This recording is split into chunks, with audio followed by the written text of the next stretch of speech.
Okay, నమస్తే అండి. Welcome to Harshitha academy. So ఈరోజు మనము ఈ వీడియోలో 10వ తరగతిలోని జీవశాస్త్రం సబ్జెక్టు, బయాలజీ సబ్జెక్టులోని మొదటి యూనిట్ అయినటువంటి పోషణ ఆహార సరఫరా వ్యవస్థ, ఓకే, పోషణ ఆహార సరఫరా వ్యవస్థ అనే పాఠం గురించి నేర్చుకుందామండి. సో టాపిక్లోకి వెళ్ళే ముందు చిన్న రిక్వెస్ట్ అండి, మీరు మొదటిసారి మా ఛానల్ని చూస్తున్నట్లయితే మా ఛానల్ని సబ్స్క్రైబ్ చేయండి,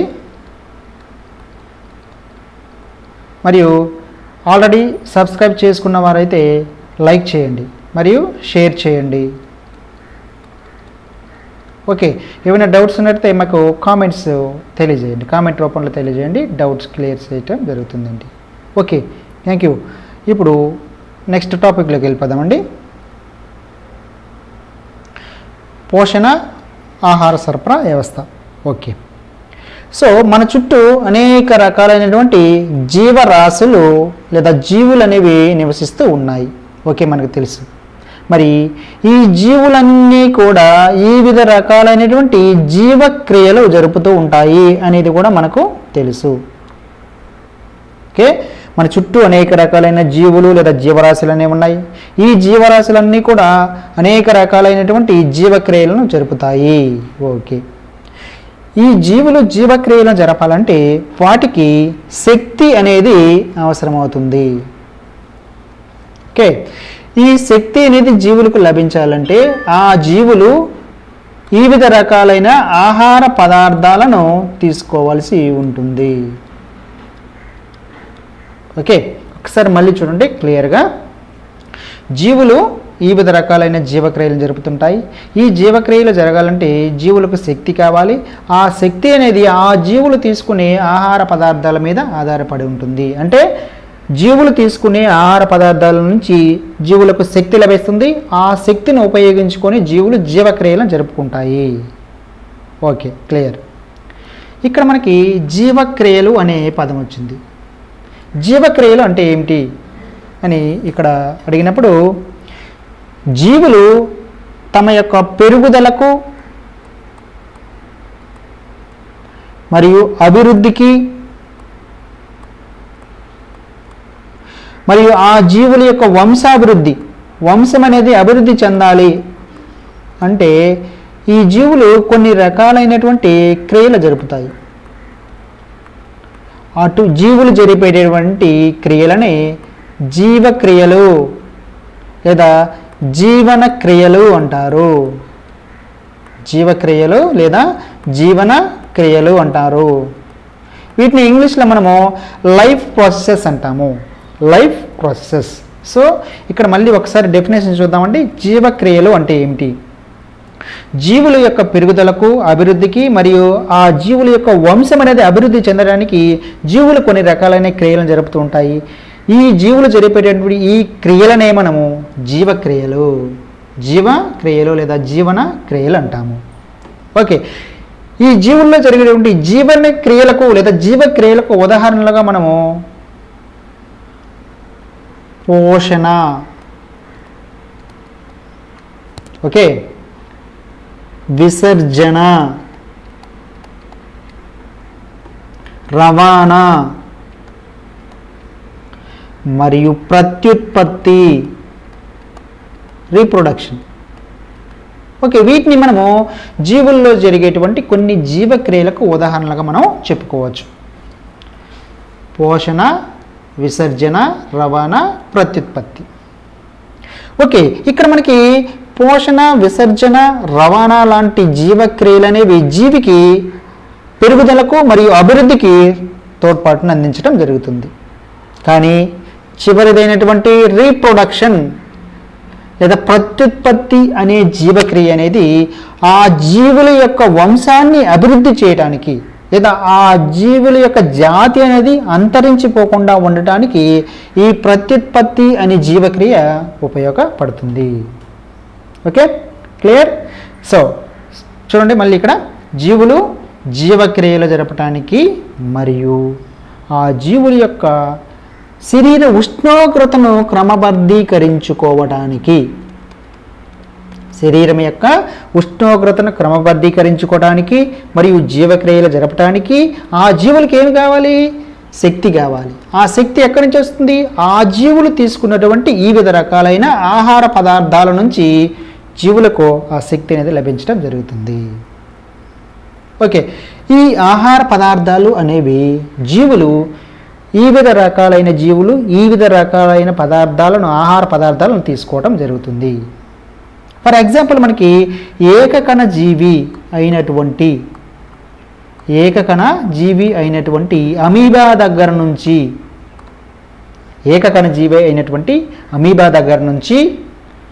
బహుకణ జీవులైనటువంటి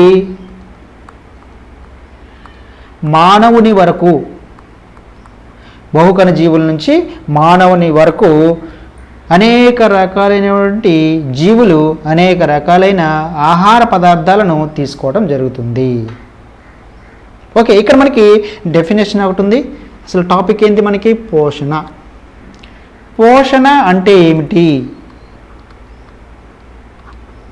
ఓకే, మనం చూసామండి, జీవులు వాటి యొక్క జీవక్రియలకు మరియు జీవుల యొక్క శరీర ఉష్ణోగ్రతను క్రమబద్ధీకరించుకోవడానికి ఆ జీవులు ఆహార పదార్థాలను తీసుకుంటాయి అని తెలుసుకున్నాం. ఓకేనా? అంటే జీవులు తమకు కావలసినటువంటి ఈ ఆహార పదార్థాలను తీసుకునటాన్ని లేదా గ్రహించటాన్ని పోషణ అంటాము. ఓకే, సింపుల్గా ఏంటంటే జీవులు తమకు కావలసినటువంటి వివిధ రకాలైన ఆహార పదార్థాలను గ్రహించటాన్ని లేదా తీసుకునటాన్ని పోషణ అంటాము.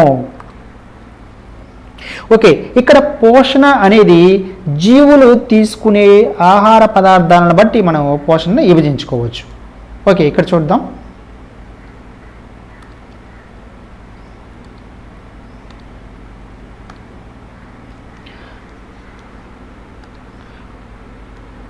పోషణ. ఈ పోషణ అనేదాన్ని మనము రెండు రకాలుగా విభజించుకోవచ్చు. స్వయం పోషణ, రెండవది పరపోషణ.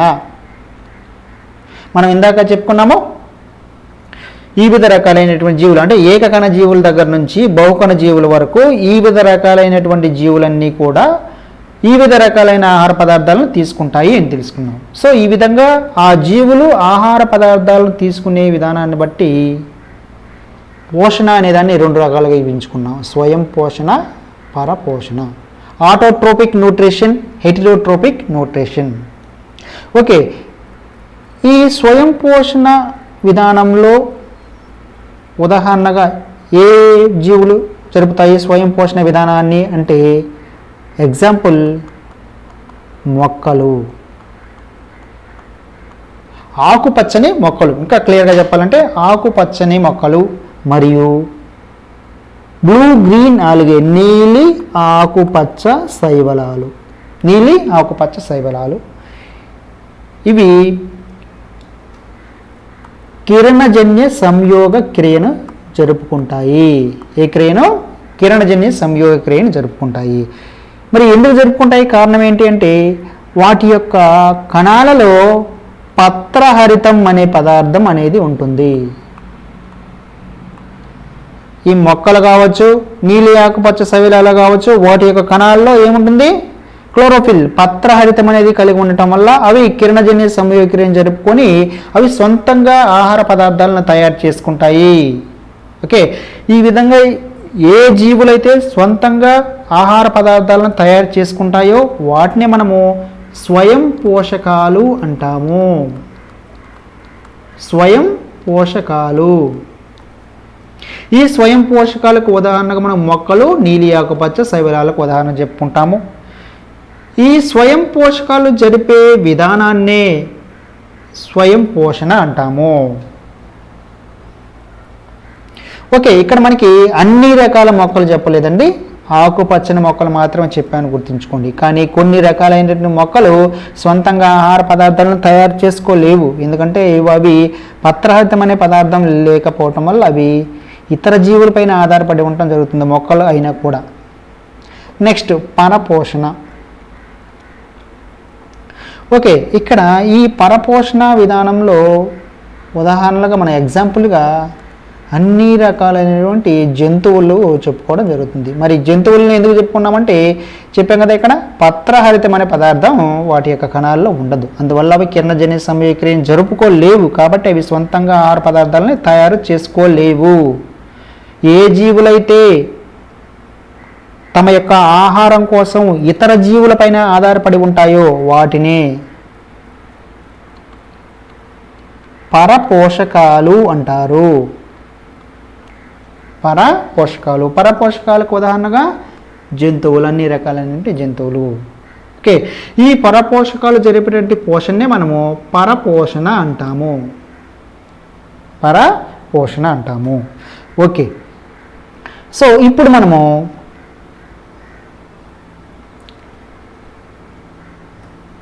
స్వయం పోషకాల్లో పోషణ విధానం ఏ విధంగా జరుగుతుంది అనే దాని గురించి మనం ఇక్కడ చూద్దాం. మనం ఇందాక చెప్పుకున్నాము, స్వయం పోషకాలు అనేవి కాంతి శక్తిని ఉపయోగించుకుంటాయి అని చెప్పుకున్నాము. కాంతి శక్తిని ఉపయోగించుకొని దాని సహాయంతో రసాయన పదార్థాలను, రసాయనిక సమ్మేళనాలను తయారు చేసుకుంటాయి అని మనకి తెలుసు. అంటే స్వయం పోషకాలు అని వేటిని అన్నాము? మొక్కలు. ఈ మొక్కలు ఏం చేస్తున్నాయి? సూర్యుని నుంచి వచ్చేటువంటి కాంతి శక్తిని ఉపయోగించుకొని రసాయనిక సమ్మేళనాలుగా మార్చుకోవడం జరుగుతుంది అని తెలుసుకున్నాం. అంటే ఇవి మొక్కలు అనేవి నేలలో ఉండేటువంటి నీటిని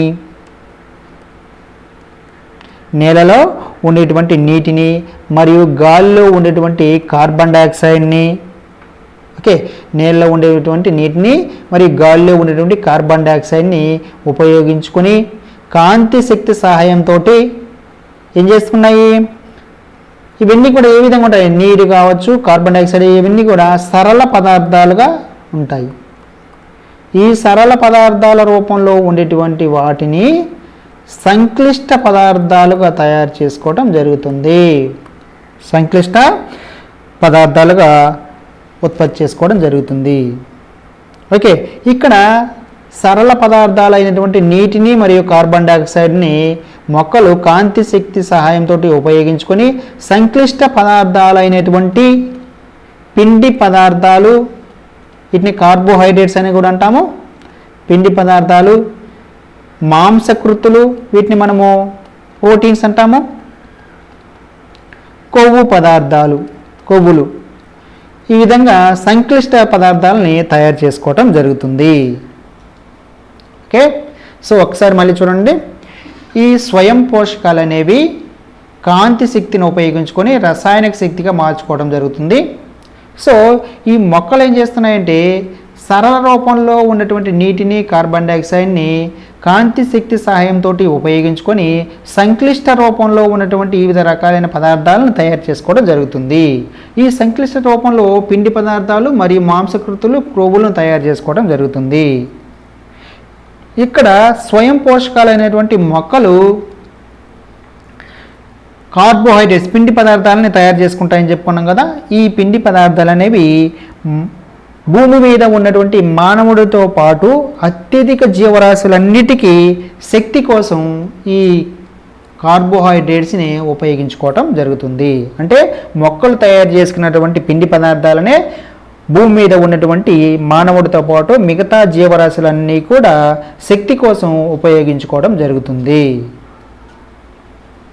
ఓకే, నెక్స్ట్ మనకి ఇక్కడ భూమి మీద ఉన్నటువంటి సమస్త జీవరాశులన్నిటికీ కూడా ఆహారం అందించేటువంటి వనరులు ఏవి అని చూసినట్లయితే మొక్కలే. ఈ మొక్కల ద్వారానే భూమి మీద ఉన్నటువంటి సమస్త జీవకోటికి అన్నిటికీ కూడా ఆహారం అందించడం జరుగుతుంది. ఓకే, మొక్కల ద్వారానే ఆహారం అనేది అందుతుంది. ఓకే, నెక్స్ట్ మనకి ఇక్కడ మనం ఇందాక చెప్పుకున్నాము, స్వయం పోషకాలు అనేవి కిరణజన్య సంయోగ క్రియను జరుపుతాయి అని చెప్పుకున్నాం. మరి ఈ కిరణజన్య సంయోగ క్రియను జరుపుతున్నాయి కారణం ఏమిటి అంటే అవి పత్రహరితం అనే పదార్థాన్ని కలిగి ఉండటం వల్ల కిరణజన్య సంయోగ క్రియను జరుపుతున్నాయి అని చెప్పుకున్నాం. ఓకే, అసలు కిరణజన్య సంయోగ క్రియ అంటే ఏంటి అనేది మనం ఇక్కడ చూసినట్లయితే మొక్కలు అనేవి చూసినట్లయితే ఆకుపచ్చ రంగులో ఉంటాయి. ఈ ఆకుపచ్చ రంగులో ఉండటానికి కారణం ఏంటంటే అవి పత్రహరితం అనే పదార్థాన్ని కలిగి ఉండటం వల్ల ఆకుపచ్చ రంగులో ఉంటాయి. ఓకే, మరి ఈ పత్రహరితం అనేది ఇవి ఏం చేస్తున్నాయి? మొక్కలు ఈ పత్రహరితం సహాయంతో కాంతి శక్తిని ఉపయోగించుకొని ఏం చేస్తున్నాయి? కాంతి శక్తిని ఉపయోగించుకొని సరళమైనటువంటి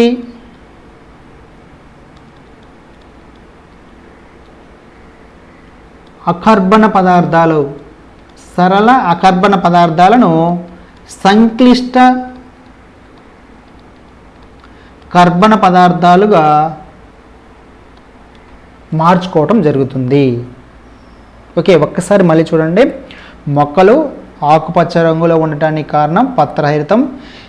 ఈ మొక్కలు పత్రహరితాన్ని కలిగి ఉండటం వల్ల ఇవి కాంతి శక్తిని ఉపయోగించుకుని సరళ అకర్బన పదార్థాలను సంక్లిష్ట కర్బన పదార్థాలుగా మార్చుకుంటాయి. ఈ ప్రక్రియనే మనము కిరణజన్య సంయోగ క్రియ అంటారు. కిరణజన్య సంయోగ క్రియ అంటారు. ఓకే, ఇక్కడ మనకి సరళ అకర్బన పదార్థాలు అనేవి. ఇక్కడ సరళ అకర్బన పదార్థాలు అంటే కార్బన్ డైఆక్సైడ్ మరియు నీరు. ఓకే, ఆల్రెడీ ఇక్కడ పత్రహరితం అనేది మొక్కల యొక్క పత్రాల్లో ఉంటుంది. మరి మొక్కల యొక్క పత్రాల్లో ఉండేటువంటి పత్రహరితం అనేది కాంతి శక్తిని ఉపయోగించుకొని సరళ అకర్బన పదార్థాలను అయినటువంటి కార్బన్ డైఆక్సైడ్ మరియు నీటి సహాయంతో మొక్కలు సంక్లిష్ట కర్బన పదార్థాలుగా మార్చుకోవడం జరుగుతుంది. సంక్లిష్ట కర్బన పదార్థాలు అంటే గ్లూకోజ్ C6H12O6. ఓకే, పిండి పదార్థాలను తయారు చేసుకుంటాయి. ఇటువంటి ప్రక్రియనే మనము కిరణజన్య సంయోగ క్రియ అంటారు. సో ఈ కిరణజన్య సంయోగ క్రియ అనేది మనకు తెలుసు చాలా సంక్లిష్టమైనది. ఓకే, అనేక మధ్యస్థ పదార్థాలు అనేవి ఏర్పడుతూ ఉంటాయి, అనేక దశలుగా జరుగుతూ ఉంటుందని కూడా మనకు తెలుసు. సో ఈ కిరణజన్య సంయోగ క్రియ గురించి దాదాపు 200 సంవత్సరాల నుంచి చాలామంది శాస్త్రవేత్తలు చాలా విధాలుగా ఆ కిరణజన్య సంయోగ క్రియకు సమీకరణాన్ని రూపొందించడానికి ప్రయత్నాలు చేయడం జరిగింది. మరి దానిలో భాగంగా 1931లో 1931వ సంవత్సరంలో సిబి వాన్ నీల్ ఎవరు 1931వ సంవత్సరంలో సిబి వాన్ నీల్ ఏ దేశానికి చెందినటువంటి శాస్త్రవేత్త అని అడిగినప్పుడు డచ్ దేశానికి చెందినటువంటి సిబి వాన్ నీల్ అనే శాస్త్రవేత్త కిరణజన్య సంయోగ క్రియకు సులభమైనటువంటి సరళమైనటువంటి ఒక సమీకరణాన్ని రూపొందించడం జరిగింది. మరి ఆయన రూపొందించినటువంటి సిబి వాన్ నీల్ రూపొందించినటువంటి సమీకరణాన్ని మనం ఇక్కడ చూసినట్లయితే కార్బన్ డైఆక్సైడ్ ప్లస్ H2O నీరు వీజ్ రైజ్ టు లైట్ కాంతి శక్తి పత్రహరితము. సో అంటే ఇక్కడ మనకి మొక్కల్లో ఉన్నటువంటి పత్రహరితం అనేది కాంతి శక్తిని ఉపయోగించుకొని సరళ అకర్బన పదార్థాలైనటువంటి కార్బన్ డైఆక్సైడ్ని మరియు నీటిని ఉపయోగించుకొని సంక్లిష్ట కర్బన పదార్థాలను తయారు చేసుకుంటాయి. C6H12O6 ఇది సంక్లిష్ట కర్బన పదార్థం. ఈ సంక్లిష్ట కర్బన పదార్థాలను తయారు చేసుకునే క్రమంలో భాగంగా ఇక్కడ మనకి నీరు అనేది ఏర్పడుతుంది.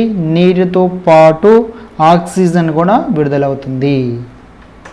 ఓకే, సో ఈ విధమైనటువంటి సమీకరణాన్ని ప్రతిపాదించడం జరిగింది. ఒకసారి చూడండి, ఇక్కడ CO2 2H2O, ఇక్కడ చిన్న చేంజ్ అండి, ఒకసారి చూడండి. గ్లూకోజ్ ఫార్ములా వేసాము, ఇక్కడ గ్లూకోజ్ కాదు, ఇక్కడ మనకి ఈయన ప్రతిపాదించిన కొంచెం వేరుగా ఉంది. ఇక్కడ చూడండి, ఇదంతా ఓకే. ఇక్కడ CH2O ఇది. సో ఇది మనకి CB1NIL ప్రతిపాదించినటువంటి కిరణజన్య సంయోగక్రియకి సంబంధించినటువంటి సమీకరణము. ఓకే, ఒకసారి మీరు ఈ సమీకరణాన్ని గురించి కూడా మనకు నేర్చుకోవాలి. ఒక్కసారి మనకి బిట్టు ఇక్కడ ఇది బిట్ మిస్ చేసి అడిగినప్పుడు మనం దీన్ని వదిలేసి ఇక్కడ గ్యాప్ ఇచ్చేసి కింద ఆప్షన్లు ఇచ్చేస్తాడు. అటువంటిప్పుడు మనం దీన్ని గుర్తుపెట్టాల్సిన అవసరం అనేది ఉంటుంది. కాబట్టి ఈ సమీకరణాన్ని కూడా మనం గుర్తుంచుకోవాలి. ఒకసారి మనకు ఇది కిరణజన్య సమయక్రియ అంటే ఏమిటి, దానికి కావాల్సిన పదార్థాలు ఏంటి అనేది ఈ సమీకరణంలో ఉంది. ఒకసారి చూడండి, మొక్కల్లో ఉన్నటువంటి పత్రరహితం అనేది కాంతి శక్తిని ఉపయోగించుకొని సరళ అకర్బన పదార్థాలు అయినటువంటి కార్బన్ డైఆక్సైడ్ మరియు నీటిని సహాయంతో సంక్లిష్ట కర్బన పదార్థాలను తయారు చేసుకునే ప్రక్రియనే మనము కిరణజన్య సంయోగక్రియ అంటాము. ఓకే, ఇక్కడ మనకి సంక్లిష్టమైనటువంటి కర్బన పదార్థం దీన్ని మనము కార్బోహైడ్రేట్స్ లేదా పిండి పదార్థాలు అంటాము. కార్బోహైడ్రేట్స్ లేదా గ్లూకోజ్ అని కూడా అంటాం. సో ఈ విధంగా CB1NIL అనే ఆయన కిరణజన్య సంయోగక్రియకు సమీకరణాన్ని రూపొందించడం జరిగింది. ఓకే, నెక్స్ట్ మనకి ఇక్కడ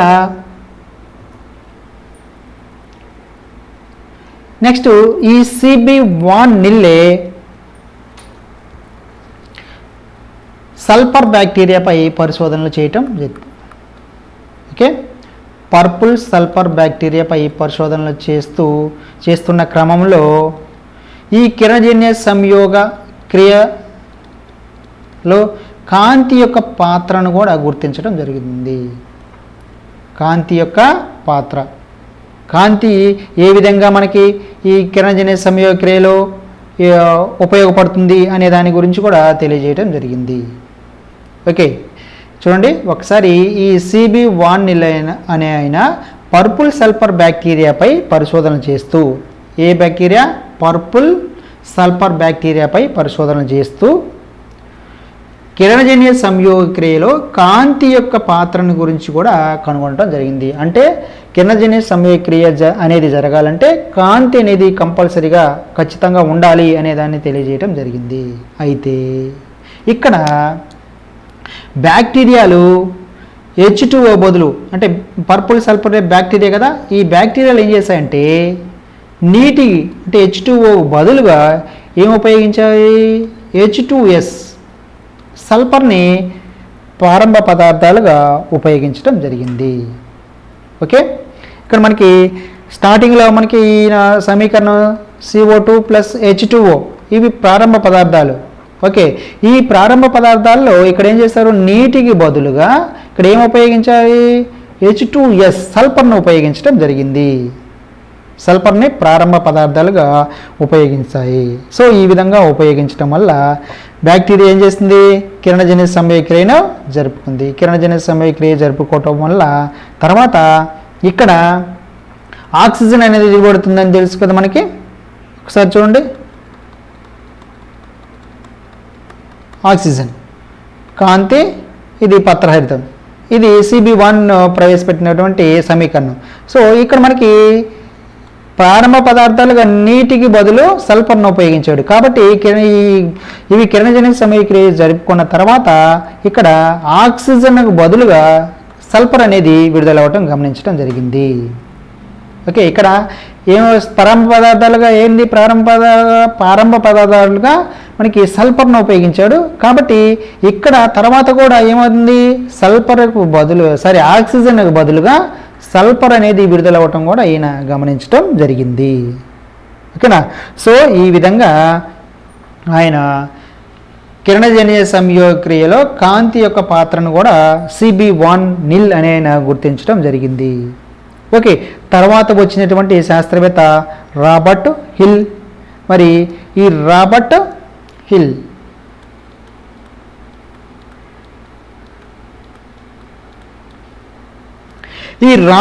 హిల్ అనే శాస్త్రవేత్త తర్వాత ఈ కిరణజన్య సమయక్రియ గురించి పరిశోధనలు చేస్తూ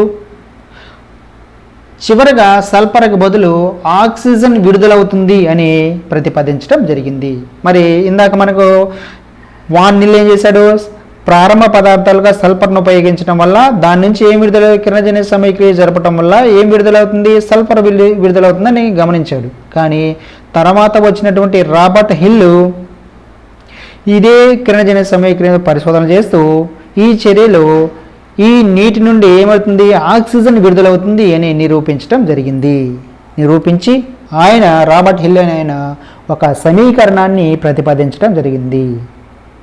ఇలా సిబి వాన్ నీల్ ప్రతిపాదించినటువంటి సమీకరణంలో కొన్ని మార్పులు చేస్తూ ఆయన ఒక సమీకరణాన్ని ప్రతిపాదించాడు. ఆ సమీకరణాన్నే రాబర్ట్ హిల్ ప్రతిపాదించినటువంటి సమీకరణాన్నే ఇప్పుడు మనం ప్రామాణికంగా తీసుకోవడం జరుగుతుంది.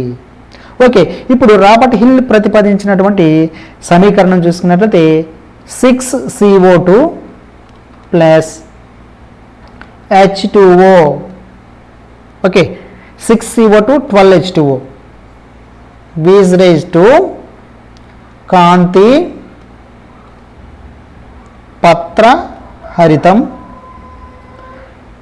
C6H12O6 plus 6H2O plus 6O2. Okay, so ఇది మనకి రాబర్ట్ హిల్ ప్రతిపాదించినటువంటి సమీకరణం, కిరణజన్య సమయక్రియకి సంబంధించినటువంటి సమీకరణము.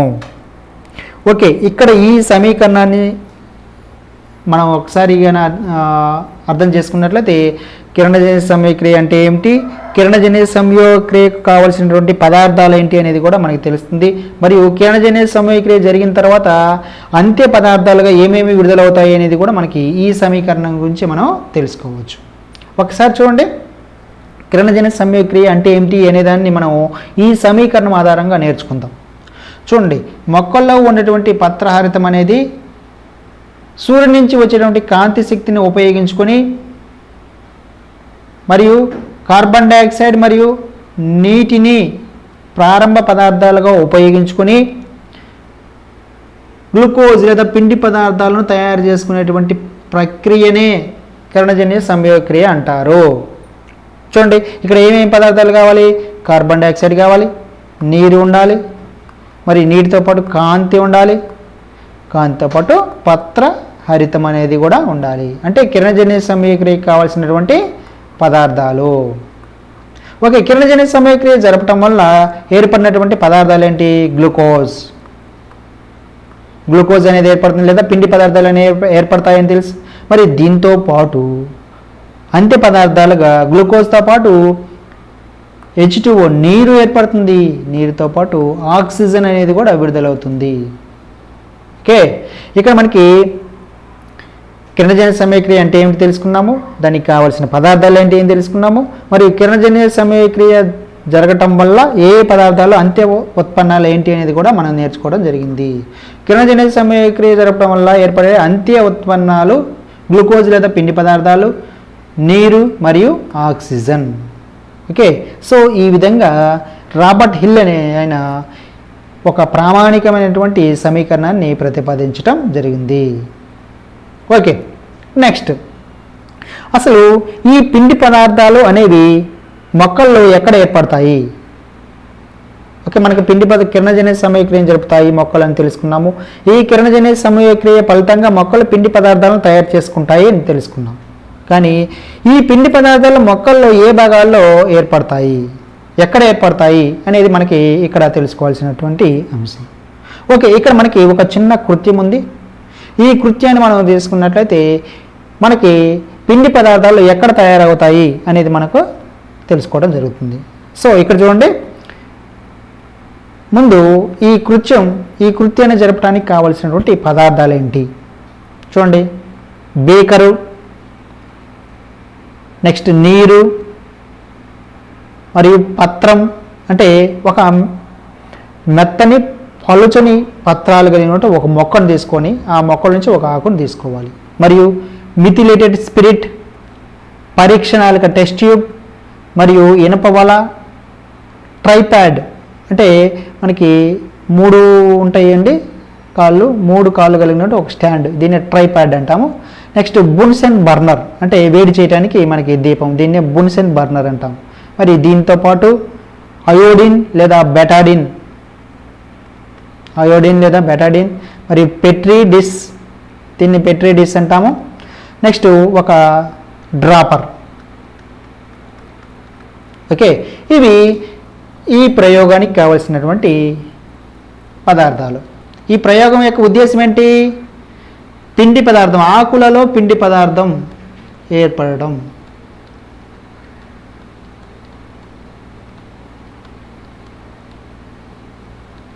ఓకే, ఈ కృత్యం చేయటం వల్ల మనకి ఏం తెలుస్తుంది? దీని యొక్క ఉద్దేశం ఏంటంటే ఆకులలో పిండి పదార్థం ఏర్పడుతుందా లేదా అని మనం తెలుసుకోవటం. ఓకే, ఉద్దేశం అయిపోయిన తర్వాత దానికి కృత్యం చేయడానికి కావాల్సినటువంటి పరికరాలు. ఓకే, ఇప్పుడు ఆ కృత్యం చేసే విధానం ఏంటి అనేది మనం ఇక్కడ చూద్దాం. ఇక్కడ ఏంటంటే స్టార్టింగ్ ఒక కుండీలో పెరుగుతున్నటువంటి ఒక మొక్కను తీసుకోవాలి. మొక్క ఎలా ఉండాలి? మెత్తగా పొలచని ఆకులు కలిగినటువంటి కుండీలో పెరుగుతున్న మొక్కను మనం తీసుకోవాలి. సో అటువంటి మొక్క నుంచి ఒక ఆకుని తీసుకొని ఆ ఆకుని పరీక్షణాళికలో అంటే స్పిరిట్ కలిగినటువంటి పరీక్షణాళికలోనికి ఉంచాలి. ఓకే, మనకి ప్రయోగం నుంచి కుర్చీ ఉంది కదా, కుర్చీలో చూపించిన విధంగా మనం ఏర్పాటు చేసుకోవాలి. ఆకుని తీసుకున్నాము, ఆకుని మనం ఈ టెస్ట్ ట్యూబ్లో ఉన్నటువంటి మిథిలేటెడ్ స్పిరిట్ టెస్ట్ ట్యూబ్లో తీసుకుంటాము. ఆ స్పిరిట్లో ఆకుని ఉంచడం జరుగుతుంది. ఇలా ఆకుని ఉంచిన తర్వాత ఈ టెస్ట్ ట్యూబ్ని బేకర్లో ఏమున్నాయి? నీరు అనేది ఉంటుంది. ఈ నీరు కలిగిన బేకర్లోకి మనం ఈ టెస్ట్ ట్యూబ్ని ఉంచాలి. ఉంచి మనం ఒక బున్సెన్ బర్నర్ సహాయంతో ఆ బేకర్ని వేడి చేయాలి. ఇలా బేకర్ని వేడి చేయటం వల్ల ఈ ఆకులలో ఆకు ఏ విధంగా ఉంటుంది? ఆకుపచ్చ రంగులో ఉంటుంది. ఇలా ఆకుపచ్చ రంగులో ఉండటానికి కారణం ఏంటని చెప్పుకున్నాము? పత్రహరితం అనేది ఉంటుంది. సో ఈ విధంగా మనము ఆ బున్సెన్ బర్నర్ సహాయంతో వేడి చేయటం వల్ల కొంతసేపటికి ఆ ఆకు పాలిపోయినట్టుగా లేత తెలుపు రంగులోకి మారిపోవటం జరుగుతుంది. అలా ఎందుకు రంగు మారుతుందంటే మనం ఈ విధంగా వేడి చేయటం వల్ల ఆ ఆకులో ఉండేటువంటి పత్రహరితం అంతా తొలగిపోతుంది, క్లోరోఫిల్. ఇలా పత్రహరితం అనేది తొలగిపోవటం వల్ల ఆ పత్రం అనేది పాలిపోయినట్టుగా లేత తెలుపు రంగులోకి మారుతుంది. చూడండి, లేత తెలుపు రంగులోకి మారుతుంది. ఓకే, సో ఆ విధంగా మారినమ్మటే ఆ టెస్ట్ ట్యూబ్ నుంచి ఆ పత్రాన్ని వేరు చేసి ఒక పెట్రీ డిష్లో ఆకుని ముడతలు లేకుండా ఆ పెట్రీ డిష్లో పరిచిన తర్వాత ఒక డ్రాపర్ సహాయంతో అయోడిన్ లేదా బెటాడిన్ ద్రావణాన్ని తీసుకొని ఆ డ్రాపర్ సహాయంతో ఆ పత్రం యొక్క పైభాగాన చుక్కలుగా పత్రం పైన మనం వేయాలి. ఇలా పత్రం పైన మనం బెటాడిన్ లేదా అయోడిన్ ద్రావణాన్ని వేసిన చోట ఆ పత్రం అనేది రంగు అనేది మారిపోతుంది. ఏ విధంగా మారుతుంది అంటే నలుపు లేదా నీలి రంగులోకి మారుతుంది. నలుపు లేదా నీలి రంగులోకి, డార్క్ బ్లూ లేదా బ్లాక్ కలర్లోకి మారినట్లయితే ఆ ఆకులో పిండి పదార్థాలు ఉన్నాయి అని మనం నిరూపించడం జరుగుతుంది. ఓకే, చూడండి ఇక్కడ బిట్టు ఏ విధంగా అడుగుతాడు అంటే ఆకులో పిండి పదార్థం ఉన్నదా లేదా అని నిర్ధారించడానికి ఉపయోగించే పదార్థం ఏంటి? అయోడిన్ లేదా బెటాడిన్ ద్రావణము. ఓకే, ఈ అయోడిన్ లేదా బెటాడిన్ ద్రావణాన్ని పత్రం పైన వేసినప్పుడు ఆకు యొక్క రంగు ఏ విధంగా మారుతుంది? నలుపు లేదా బ్లాక్ లేదా డార్క్ బ్లూ కలర్లోకి మారుతుంది. ఇలా ఈ విధంగా మారినట్లయితే ఆ పత్రంలో పిండి పదార్థాలు ఉన్నాయి అని నిర్ధారించడం జరుగుతుంది. సో ఇప్పుడు తెలుసుకున్నాండి, ఎక్కడ పిండి పదార్థాలు ఏర్పడుతున్నాయి? ఆకు లేదా పత్రాలలో పిండి పదార్థాలు ఏర్పడుతున్నాయి. ఓకే, నెక్స్ట్ మనకు తెలుసు, ఇందాకనే చూసుకున్నాము, కిరణజన్య సంయోగ క్రియ జరగటానికి కావలసినటువంటి పదార్థాలు కిరణజన్య సంయోగ క్రియకు కావలసినటువంటి పదార్థాలు లేదా కారకాలు. మనం ఇందాక చూసుకున్నాము, మనకి 4 రకాలైనటువంటి కారకాలు లేదా పదార్థాలు అనేవి కావాలి. ఈ 4 రకాల కారకాలను మనం 2 భాగాలుగా విభజించుకోవచ్చు. బాహ్య కారకాలు, అంతర కారకాలు. బాహ్య కారకాలు, అంతర కారకాలు. ఓకే, ఈ 4 రకాల కారకాల్లో బాహ్య కారకాలు మరియు అంతర కారకాలుగా విభజించుకున్నాం. మరి బాహ్య కారకాలు అంటే వీటిని మనం బాహ్య కారకాలకు అంటాము. ఈ 4 రకాల కారకాలు మనకు తెలుసు ఏమేంటి అనేది. ఏమేంటి? కాంతి, కార్బన్ డయాక్సైడ్, నీరు, పత్ర, హరితం. ఇవి 4 రకాలైనటువంటి కారకాలు. ఈ 4 రకాల కారకాలు మళ్ళీ మనం రెండు రకాల కారకాలుగా విభజించుకోవచ్చు. బాహ్య కారకాలని, అంతర కారకాలని. బాహ్య కారకాలు అనగా మనం ఇక్కడ కార్బన్ డయాక్సైడ్ మరియు కాంతి, వీటిని బాహ్య కారకాలు అంటాము. అంతర కారకాలు అంతర్గతంగా లోపల ఉన్నటువంటి వాటిని నీరు మరియు పత్ర, హరితము. సో వీటిని మనం అంతర కారకాలు అంటాము. సో ఒకసారి చూడండి, కిరణజన్య సంయోగ క్రియ అని జరగాలి అంటే ఖచ్చితంగా ఆ మొక్కలలో 4 రకాలైన కారకాలు ఉండాలి. ఈ 4 రకాలైన కారకాల్లో ఏ కారకం లోపించినా కూడా, ఏ పదార్థం లోపించినా కూడా మొక్కలో కిరణజన్య సంయోగ క్రియను జరుపుకోలేవు. అలా కిరణజన్య సంయోగ క్రియ జరుపుకోలేకపోవటం వల్ల అవి సొంతంగా ఆహార పదార్థాలని తయారు చేసుకోలేవు. ఓకే, ఈ 4 రకాల కారకాలను మనం 2 రకాలుగా విభజించుకోవచ్చు. ఒకటి బాహ్య కారకాలు, రెండోది అంతర కారకాలు. బాహ్య కారకాలు అంటే బయట నుంచి వచ్చేవి ఏంటి? కార్బన్ డయాక్సైడ్ గాలిలో ఉంటుంది, కాంతి సూర్యుడి నుంచి వస్తుంది, కాబట్టి వీటిని బాహ్య కారకాలు అన్నాం. మరి నీరు ఎక్కడి నుంచి? భూమిలో నుంచి వస్తుంది. పత్రరహితం ఆల్రెడీ మనకి మొక్క లోపల ఉంటుంది, కాబట్టి వీటిని అంతర కారకాలు అంటాము. సో ఈ విధంగా మనకి కిరణజన్య సంయోగ క్రియకు ఆవశ్యక పదార్థాలు లేదా కారకాలు ఏవి అన్నప్పుడు మనం ఈ 4 గుర్తుంచుకోవాలి. ఓకే, వీటిలో మనం బాహ్య కారకాలని, వీటిని అంతర కారకాలని కూడా విభజించుకోవటం జరుగుతుంది. ఓకే, నెక్స్ట్ మనకి ఇక్కడ ఈ కిరణజన్య సంయోగ క్రియ, నీరు మరియు కిరణజన్య సంయోగ క్రియ. నీరు మరియు కిరణజన్య సంయోగ క్రియ. ఈ కిరణజన్య సంయోగ క్రియకు నీరు ఏ విధంగా ఉపయోగపడుతుంది అనేది మనం ఇక్కడ గమనించాల్సిన విషయం. మరి దీని గురించి మనకు తెలుసు. మనకి వాన్ హెల్మాంట్ అనేటువంటి శాస్త్రవేత్త మొక్కల యొక్క బరువు పెరుగుదలలో నీరు యొక్క పాత్రను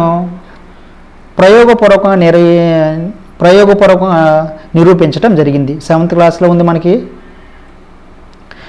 ఆయన చేసినటువంటి ఈ ప్రయోగం, వాన్ హెల్మెంట్ ఏం చేశాడు? మొక్కలు బరువు పెరుగుతున్నాయి అంటే కారణం ఏంటంటే, ఆ మొక్కలు ఏం చేస్తున్నాయి? బరువు పెరగడానికి కారణం నీరు అనేది ప్రముఖమైన పాత్ర వహిస్తుంది అని వాన్ హెల్మెంట్ అనేది తెలుసుకోవడం జరిగింది. వాన్ హెల్మెంట్ చేసిన ప్రయోగాల వల్ల మనకి తెలుసుకోవడం జరిగింది 7వ తరగతిలో మనకి పోషణ అనే పాఠంలో. ఓకేనా? సరే, అప్పుడు ఆయన ఈ కిరణజన్య అప్పుడు ఈయన ప్రవేశపెట్టిన దీని ప్రకారం ముందు కిరణజన్య సంయోగ క్రియ అంటే ఏంది తెలియదు కాబట్టి అప్పుడు ఆ రోజుల్లో మొక్కలు బరువు పెరుగుతున్నాయి అంటే కారణం ఏంటంటే నీరు అనేది పీల్చుకోవడం వల్ల మొక్కలు బరువు పెరుగుతున్నాయి అని చెప్పడం జరిగింది. కానీ తర్వాత ఈ కిరణజన్య సంయోగ క్రియ గురించి తెలుసుకున్న తర్వాత ఈ వాన్ హెల్మెంట్ చేసినటువంటి ఇది తప్పుగా తర్వాత నిరూపించడం జరిగింది. ఓకే, సో మనం ఆ విధంగా కిరణజన్య సంయోగ క్రియ మన నీటికి సంబంధాన్ని గురించి తెలుసుకోవచ్చు. ఓకే, నెక్స్ట్ మనకి గాలి కిరణజన్య సంయోగ క్రియ. గాలి కిరణజన్య సంయోగ క్రియ. ఓకే, మనకు తెలుసండి. ఇక్కడ జోసెఫ్ ప్రెస్లీ అనే ఆయన శాస్త్రవేత్త గురించి మనం ఇక్కడ తెలుసుకోవాల్సిన అవసరం అనేది ఉంది. జోసెఫ్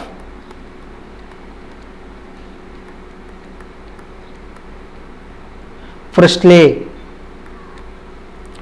ఫేమస్ సైంటిస్ట్ అండి. మరి ఈయన 1770వ సంవత్సరంలో ఆయన చేసినటువంటి ప్రయోగాల ఫలితంగా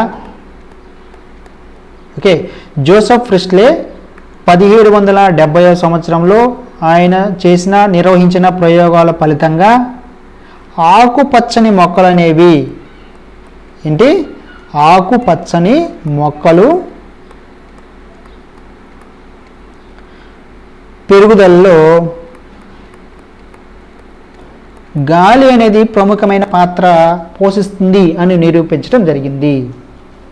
ఓకే అంటే మొక్కలు పెరుగుతున్నాయి, మొక్కలు పెరుగుదల సాగిస్తుంది, మొక్కలు అనేవి అంటే అనేదానికి కారణం ఏంటంటే గాలి అనేది ఉండటం వల్ల మొక్కలు పెరుగుతున్నాయి అనేదాన్ని ఆయన నిరూపించడం జరిగింది. ఏ సంవత్సరంలో? 1770వ సంవత్సరంలో. ఎవరు? జోసెఫ్ ప్రిస్ట్లే అని ఆయన.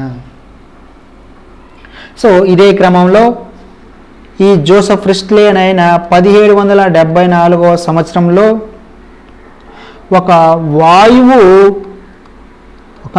వాయువు అనేది కనుగొనటం జరిగింది. ఆ వాయువుకి 1775వ సంవత్సరంలో లెవోయిజర్ లెవోయిజర్ ఆక్సిజన్ అని పేరు పెట్టడం జరిగింది. ఓకే ఒకసారి మళ్ళీ చూడండి క్లియర్గా. గాలి మరియు కిరణజన్య సంయోగక్రియకు మధ్య ఉన్నటువంటి సంబంధంలో భాగంగా మనము ఇక్కడ జోసెఫ్ ప్రిస్ట్లే అనే శాస్త్రవేత్త గురించి తెలుసుకుంటున్నాము. 1770వ సంవత్సరంలో జోసెఫ్ ప్రిస్ట్లే అనే శాస్త్రవేత్త చేసినటువంటి ప్రయోగాలు పరిశోధనల ఫలితంగా మొక్కలు అనేవి పెరుగుతున్నాయి, మొక్కలు పెరుగుదల సాగిస్తున్నాయి అంటే కారణం ఏమిటి అంటే గాలి అనేది ప్రధానమైన పాత్ర పోషిస్తుంది అని తెలుసుకోవడం జరిగింది. ఓకే మరి ఈ 1774వ సంవత్సరంలో జోసెఫ్ ప్రిస్ట్లే అని ఆయన మనకి ఆక్సిజన్ అనే ఒక వాయువుని కనిపెట్టాడని తెలుసు. తర్వాత 1775వ సంవత్సరంలో ఆ వాయువుకి లెవోయిజర్ అనే ఆయన ఆక్సిజన్ అని పేరు పెట్టడం అని జరిగింది అనేది కూడా మనకి తెలుసు. ఈ వాయువే ఆకుపచ్చని మొక్కల యొక్క పెరుగుదలలో ప్రధానమైన పాత్ర పోషిస్తుంది అని తెలియజేయటం జరిగింది. ఎవరు? జోసెఫ్ ప్రిస్ట్లే అని ఆయన. ఓకే దీని గురించి కూడా ఈ జోసెఫ్ ప్రిస్ట్లే ఒక ప్రయోగాన్ని కూడా చేయటం జరిగింది. జోసెఫ్ ప్రిస్ట్లే ప్రయోగం చేశాడు. ఇక్కడ ఒక గంట జాడీని తీసుకోవడం జరిగింది. టెక్స్ట్ బుక్లో కూడా ఉందండి. ఒకసారి ఈ ప్రిస్ట్లే చేసినటువంటి ప్రయోగాన్ని ఒక గంట జాడీ సహాయంతో నిరూపించడం జరిగింది. గాలి చొరబడినటువంటి గంట జాడీని తీసుకున్నాడు. ఈ గంట జాడీలోకి ఒక క్యాండిల్ని ఉంచడం జరిగింది. ఒక క్యాండిల్ని ఉంచాడు. కొంతసేపటికి ఈ క్యాండిల్ అనేది ఎలగటం అనేది ఆరిపోయింది. నెక్స్ట్ రెండవ దాంట్లో క్యాండిల్ని వెలిగించాడు. మరియు క్యాండిల్తో పాటు అక్కడ ఒక ఎలుకను కూడా ప్రవేశపెట్టడం జరిగింది. మరి కొంతసేపటికి వెలుగుతున్న క్యాండిల్ ఆరిపోయింది. మరియు ఇక్కడ గంట జాడీలో ఉంచినటువంటి ఎలుక కూడా చనిపోవటం అనేది గమనించడం జరిగింది కొంతసేపుగా అయిన తర్వాత. ఇలా ఎందుకు జరుగుతుంది? కారణం ఏంటి అంటే ఇక్కడ ఈ క్యాండిల్ వెలగటానికి మరియు ఈ ఎలుక జీవించడానికి ఏదో ఒక వాయువు అనేది కారణమవుతుంది.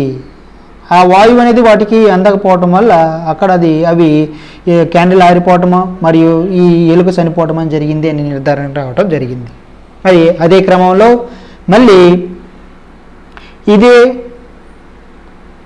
క్యాండిల్ని వెలిగించేసి మరియు వేరొక ఎలుకను ఉంచేసి ఇక్కడ ఒక పుదీనా మొక్కను ఏర్పాటు చేయటం జరిగింది. ఇలా పుదీనా మొక్కను ఏర్పాటు చేయగానే క్యాండిల్ వెలుగుతూనే ఉంది మరియు ఎలుక అనేది చనిపోకుండా జీవించి ఉండటాన్ని ఆయన గమనించడం జరిగింది.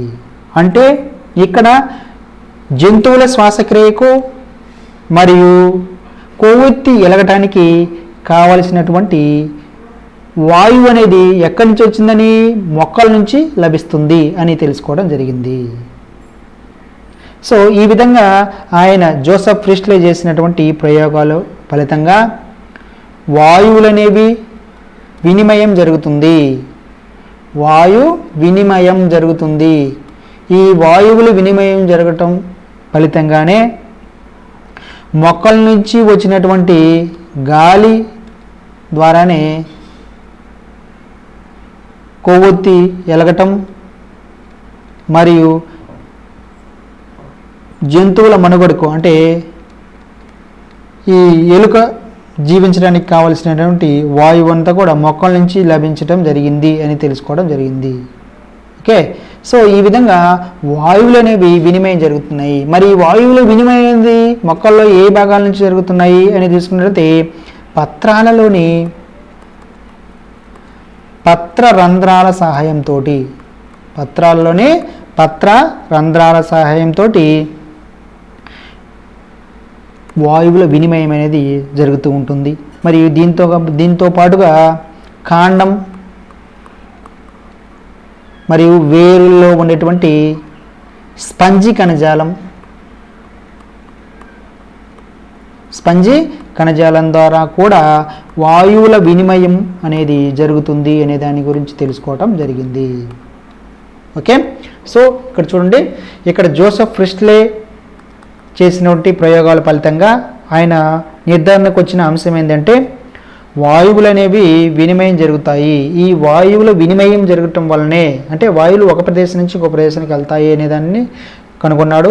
ఇలా చేయటం వల్లనే ఈయన నిర్వహించిన ప్రయోగాల్లో మొక్కల నుంచి ఒక వాయువు విడుదలయ్యి ఆ వాయువు అనేది క్రొవ్వొత్తి ఎలగటానికి మరి జంతువులు జీవించడానికి ఉపయోగపడింది అనేది ఆయన తెలుసుకోవడం జరిగింది. మరి ఈ వాయువుల వినిమయం మొక్కలు ఏ భాగాల ద్వారా జరుగుతుంది అని చూసినట్లయితే పత్రాల్లోని పత్రరంధ్రాలు. ఈ పత్రరంధ్రాలు ఎప్పుడైతే ఓపెన్ అయి ఉంటాయో ఆ ఓపెన్ అయ్యే సమయంలో వాయువుల వినిమయం అనేది జరుగుతుంది. మరి ఈ పత్రరంధ్రాలే కాకుండా మొక్కలోని కాండం మరియు వేరులో ఉండేటువంటి స్పంజి కణజాలం ద్వారా కూడా వాయు వినిమయం జరుగుతుంది అనే దాని గురించి కూడా తెలుసుకోవటం జరిగింది. ఓకే, నెక్స్ట్ మనకి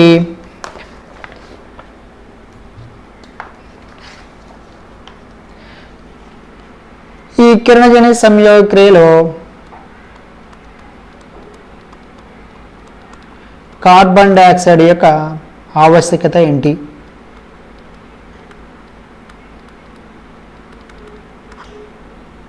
ఇక్కడ చిన్న కృత్యం ఇచ్చారండి. మనకు తెలుసు కిరణజన్య సంయోగక్రియకు జరగడానికి కావాల్సిన కారకాల్లో కార్బన్ డయాక్సైడ్ కూడా ఒక కారకం అని తెలుసు. మరి ఈ కార్బన్ డయాక్సైడ్ అనేది లభించకపోతే మొక్కలు కిరణజన్య సంయోగక్రియను జరుపుకుంటాయా లేదా అనేది మనం ఇక్కడ నిర్ధారించుకోవాల్సిన అవసరం. సో దీంట్లో భాగంగా మనం చిన్న ఒక కృత్యాన్ని చేసుకోవడం జరుగుతుంది. ఇక్కడ చూడండి, మరి ఈ ప్రయోగ నిర్వహణకి మనకి సంబంధించినటువంటి పరికరాలు చూసినట్లయితే రబ్బర్ కార్కు, కుండీలో పెరుగుతున్నటువంటి మొక్క, వెడల్పు మూతి కలిగినటువంటి సీసా, KOH ద్రావణం అంటే పొటాషియం హైడ్రాక్సైడ్ ద్రావణము మరియు అయోడిన్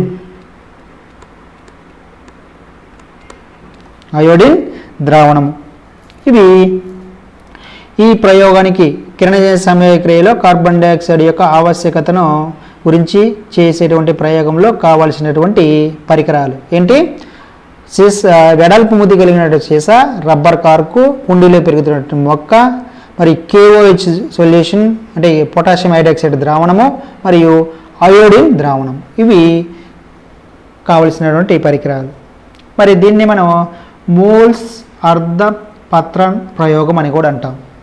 ఈ విధంగా అనవచ్చు, కిరణజన్య సంయోగక్రియ కార్బన్ డైఆక్సైడ్ ఆవశ్యకతను నిరూపించే ప్రయోగం అని అనొచ్చు, లేదా మోల్స్ అర్ధపత్ర ప్రయోగం అని కూడా అనొచ్చు. ఓకే, సో ఇది మనకి ఈ ప్రయోగానికి కావలసినటువంటి పరికరాలు. ఇప్పుడు మనము ఈ ప్రయోగం ఏ విధంగా చేయాలి, ఈ ప్రయోగం విధానం గురించి మనం చూద్దాం. ఇక్కడ చూడండి, కుండీలో పెరుగుతున్న మొక్కను తీసుకొని ఎలాంటి మొక్కను తీసుకోవాలి? పొడవైన ఆకులు కలిగినటువంటి మొక్కను మనం తీసుకోవాలి. ఏ విధంగా ఉండాలి? పొడవైనటువంటి ఆకులు కలిగినటువంటి మొక్కను మనం ఇక్కడ తీసుకోవాలి. ఎందుకనంటే ఈ పొడవైన ఆకులు కానీ ఉన్నట్లయితే ఈ ఆకులు అనేవి ఈ సీసా లోపలికి మనం ఇన్సర్ట్ చేయాల్సిన అవసరం ఉంటుంది. కాబట్టి మనం ఎటువంటి మొక్కను తీసుకోవాలి? పొడవైనటువంటి మొక్కలు కలిగినటువంటి కుండీలో పెరుగుతున్నటువంటి మొక్కను తీసుకోవాలి. అటువంటి మొక్కలో ఒక పత్రాన్ని ఇలా వెడల్పు మూతి గల సీసాలోకి ఉంచేసి ఒక రబ్బరు కార్కు తీసుకొని ఆ రబ్బర్ కార్కుని మధ్యలో చీల్చి దాని ద్వారా ఆకుని వెడల్పు మూతి గల సీసాలోనికి ఉంచాలి. ఈ ప్రయోగంలో ఈ పటంలో చూపించిన విధంగా లోపలికి ఏం చేయాలి? ఆకును ఉంచాలి. దీనికి ముందు మనము ఏం చేయాలంటే ఆ సీసా లోపలికి KOH ద్రావణాన్ని మనం ఉంచాలి. అంటే పొటాషియం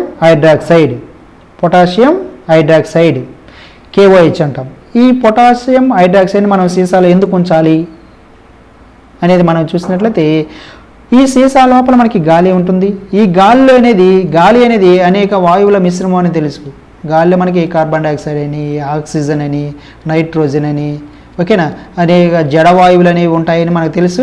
సో ఈ గాలి ఉన్నదంటే గాలిలో మనకి ఆల్రెడీ ఏముంటుంది? కార్బన్ డైఆక్సైడ్ కూడా ఉంటుంది. కాబట్టి మనం ఆ సీసాలో ఉన్నటువంటి కార్బన్ డైఆక్సైడ్ని మనం మామూలుగా తొలగించలేము. మరి అటువంటిప్పుడు ఏం చేస్తాము? ఆ సీసా లోపలికి ఈ KOH సొల్యూషన్ని అంటే KOH ద్రావణాన్ని, పొటాషియం హైడ్రాక్సైడ్ ద్రావణాన్ని ఉంచినట్లయితే ఆ సీసా లోపల ఉన్నటువంటి కార్బన్ డైఆక్సైడ్ అంతటిని అది పీల్చేసుకుని అక్కడ కార్బన్ డైఆక్సైడ్ లేకుండా చేయటం జరుగుతుంది. ఓకేనా? సో ఈ విధంగా మనము ఏర్పాటు చేసుకొని ఆ మొక్కని, ఆ ప్రయోగాన్ని అంతటిని కూడా సూర్యరశ్మిలో ఉంచాలి. ఎక్కడ ఉంచాలి? సూర్యరశ్మి, ఎండలో ఉంచాలి. సరే, దీనికి ముందు మనం ఒక పాయింట్ మిస్ అయ్యామండి. మనం ఎంపిక చేసుకున్నటువంటి ఈ కుండీలో పెరుగుతున్న మొక్కని కూడా ముందు ఒక వారం రోజుల పాటు, 7 రోజులు లేదా వారం రోజుల పాటు చీకటి గదిలో ఉంచాలి. మనం అది టాపిక్ ఫస్ట్ స్టార్టింగ్లో కొంచెం మిస్ అయ్యాము. మనం ఎంచుకున్నటువంటి ఈ మొక్కను ఒక వారం రోజుల పాటు చీకటి గదిలో ఉంచాలి. ఎందుకు ఉంచాలి? ఇలా వారం రోజుల పాటు చీకటి గదిలో ఉంచినట్లయితే అది కిరణజన్య సంయోగక్రియని జరుపుకోలేదు. ఎందుకంటే అక్కడ సూర్యకాంతి అనేది లేదు కాబట్టి ఆ మొక్క కిరణజన్య సంయోగక్రియని జరుపుకోలేదు. కాబట్టి అక్కడ అది పిండి పదార్థాలు, ఒకవేళ ఉన్నటువంటి పిండి పదార్థాలన్నింటినీ కూడా అది ఉపయోగించుకుంటుంది, కొత్తగా పిండి పదార్థాలను అది తయారు చేసుకోలేదు. సో అందువల్ల మనం ఏం చేయాలి? మనం ఎంచుకున్నటువంటి ఆ మొక్కల్ని ఒక వారం రోజుల పాటు చీకటి గదిలో ఉంచటం వల్ల దాంట్లో ఉన్నటువంటి పిండి పదార్థం అంతా తొలగించబడుతుంది. అందువల్ల మనం దాన్ని చీకటి గదిలో ఉంచాలి. సో ఈ విధంగా ప్రయోగాన్ని అంతా చేసిన తర్వాత సూర్యరశ్మిలో ఉంచాలి. ఒక 2-3 గంటలు సూర్యరశ్మిలో ఉంచిన తర్వాత మనము ఈ సీసా నుంచి ఆ పత్రాన్ని వేరు చేయాలి. ఇక్కడ మీరు గమనించాల్సిన అవసరం ఒక అంశం ఉంది. ఈ ప్రయోగం నిర్వహించేటప్పుడు ఈ మొక్క నుంచి ఈ పత్రాన్ని తొలగించకూడదు. మొక్క నుంచి పత్రాన్ని రిమూవ్ చేయకూడదు, తొలగించకుండా ఆ పత్రం అనేది మొక్కకి అంటుకొని ఉండేటట్లు చూడాలి. మనం ప్రయోగం అయిపోయిన తర్వాత ఎండలో ఉంచి 2-3 గంటలు ఉంచిన తర్వాత అప్పుడు మనం ఏం చేయాలి? ఈ మొక్క నుంచి పత్రాన్ని వేరు చేసి ఆ సీసాలో నుంచి పత్రాన్ని బయటికి తీసి ఆ పత్రం పైన మనం ఏం చేయాలి? అయోడిన్ ద్రావణాన్ని వేయాలి. అయోడిన్ ద్రావణంలో ఆ పత్రాన్ని కానీ మనం ముంచినట్లయితే ఆ పత్రం అనేది రంగు అనేది మారుతుంది. రంగు మారుతుంది. చూడండి, ఇక్కడ మనకి అయోడిన్ ద్రావణం వేసిన ఏ ప్రదేశంలో అయితే వేస్తామో ఆ అయోడిన్ ద్రావణం వేసినటువంటి ప్రదేశం ఒక భాగమేమో ఈ విధంగా వచ్చింది, ఒక భాగం ఈ విధంగా ఉంది. ఇది గ్రీన్ కలర్, ఇది బ్లూ కలర్లో వచ్చేస్తుంది. అంటే ఇక్కడ నీలిరంగు ఏర్పడని భాగం, నీలిరంగు ఏర్పడిన భాగం. ఇక్కడ ఈ భాగం మాత్రమే ఎక్కడుంది? సీసా లోపల ఉంది. ఈ భాగం సీసా బయట ఉంది. ఓకే, ఈ సీసా బయట ఉన్నటువంటి భాగానికి సూర్యరశ్మి మరియు కార్బన్ డైఆక్సైడ్, నీరు, పత్రరహితం అన్నీ అందాయి కాబట్టి ఇక్కడ ఈ సీసా బయట ఉండే భాగము కిరణజన్య సంయోగక్రియ జరుపుకుంది కాబట్టి ఇక్కడ పిండి పదార్థాలు ఏర్పడ్డాయి. అందువల్ల మనం అయోడిన్ వేసినప్పుడు ఇది నీలి నలుపు రంగులోకి మారింది ఈ భాగం. మిగతా ఈ భాగం ఉంది, మరి ఈ భాగంలో ఎటువంటి రంగు మార్పు లేదు. మరి ఎందుకు లేదు ఈ భాగము? ఈ భాగంలో కిరణజన్య సంయోగక్రియ జరగలేదు. కారణం ఏంటి అంటే దానికి కావాల్సినటువంటి లైట్ సీసా లోపల, బయట నుంచి సీసా లోపలికి కాంతి ఉంది, నీరు అందుతుంది మనకి దానికి, మరియు పత్రహరితం కూడా ఉంది. మరియు దానికి లేనిది ఏంటి? సీసా లోపల కార్బన్ డైఆక్సైడ్ లేదు. ఈ కార్బన్ డైఆక్సైడ్ మన సీసా లోపల నుంచి తొలగించేదాం. ఈ పొటాషియం హైడ్రాక్సైడ్ ద్రావణాన్ని దాంట్లో ఉంచడం వల్ల ఆ సీసా లోపల ఉన్నటువంటి కార్బన్ డైఆక్సైడ్ తొలగించేసాము. ఆ కార్బన్ డైఆక్సైడ్ అక్కడ లేదు కాబట్టి అక్కడ సీసా లోపల ఉన్నటువంటి ఆగు భాగం కిరణజన్య సంయోగక్రియను జరుపుకోలేదు. అందువల్ల అక్కడ పిండి పదార్థాలు ఏర్పడలేదు. సో మనం అయోడిన్ తోటి టెస్ట్ చేసినా కూడా అక్కడ పిండి పదార్థాలు లేదు కాబట్టి అది నీలి లేదా నీలి నలుపు రంగులోకి మారలేదు. ఎటువంటి రంగు అనేది మారలేదు. ఓకేనా? సో ఈ విధంగా మనము ఈ ప్రయోగం ద్వారా కిరణజన్య సంయోగక్రియ జరగాలంటే కార్బన్ డైఆక్సైడ్ అనేది ఆవశ్యకమని మనం తెలుసుకోవడం జరుగుతుంది. ఓకే ఫ్రెండ్స్, మనం ఇంతవరకు ఈ లెసన్లో జీవక్రియలు అంటే ఏమిటి అనే దాని గురించి నేర్చుకున్నాము. కిరణజన్య సంయోగక్రియ అంటే ఏమిటి నేర్చుకున్నాము. దానికి కావలసినటువంటి సమీకరణాల గురించి నేర్చుకున్నాము.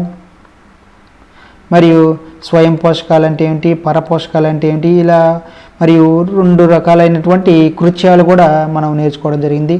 ఆకులలో పిండి పదార్థం ఏర్పడుతుందా లేదా అని నిరూపించాము. మరియు కిరణజన్య సంయోగక్రియ జరగాలంటే మనకి కార్బన్ డైఆక్సైడ్ యొక్క ఆవశ్యకత లేదా మోల్స్ అర్ధపత్రన ప్రయోగం చేసాము. మరియు జోసెఫ్ ప్రిస్ట్లీ చేసినటువంటి ప్రయోగాన్ని కూడా మనం నేర్చుకోవడం జరిగింది ఈ సెషన్లో, ఈ వీడియోలో. నెక్స్ట్ వీడియోలో మనము కాంతి మరియు కిరణజన్య సంయోగక్రియ ఆ రెండింటికి మధ్య సంబంధం ఏంటి, మరియు కాంతి సమక్షంలో కిరణజన్య సంయోగక్రియ జరిగినప్పుడు ఆక్సిజన్ విడుదలవుతుందని నిరూపించే ప్రయోగము, పిండి పదార్థం ఏర్పడడానికి కాంతి ఆవశ్యకత గురించినటువంటి ప్రయోగము, పత్రరహితం మరియు కిరణజన్య సంయోగక్రియ అనే దాని మధ్య సంబంధాల గురించి నెక్స్ట్ వీడియోలో తెలుసుకోవడం అండి. Thank you very much.